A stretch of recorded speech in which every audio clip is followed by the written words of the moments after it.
1948. Dans un Limoges qui n'a jamais connu de concert de jazz, un cercle d'initiés dont Jean-Marie Mas faisait partie décide de faire entendre cette musique au plus grand nombre.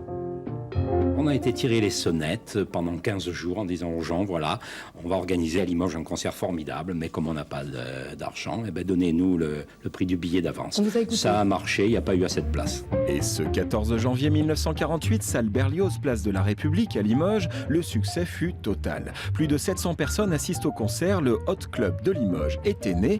Pour y être admis, n'importe qui peut faire partie du Hot Club. Évidemment, il y a certaines conditions. Ne pas être raciste, par exemple, et ne pas croire connaître le jazz en parlant de faux jazz, car il y a du faux comme dans tout. Et le vrai jazz pour Jean-Marie Mas, c'était Louis Armstrong, Duke Ellington, Sidney Bechet, Foxa Swing. La musique authentique de jazz, ce que j'appelle maintenant du mot de swing music, parce que ce qui caractérise la musique populaire noire américaine, c'est le swing, ce balancement, ce rythme qui n'existe pas ailleurs, donc je l'appelle la swing music. En plus d'un demi-siècle, près d'un millier de jazzmen ont brûlé les planches du Hot Club, sans compter Jean-Marie Mas lui-même. Batteur depuis l'âge de 6 ans, ici, lors d'une session en 1973, il accompagnait le trompettiste noir américain Bill Coleman.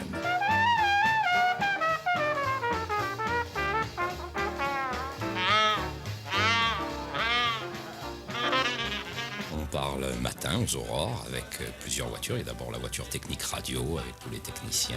Pendant plusieurs années, Jean-Marie Mas sillonnera également les routes du Limousin pour l'ORTF. Son émission de radio Entrée libre mettra en lumière bon nombre d'artistes locaux.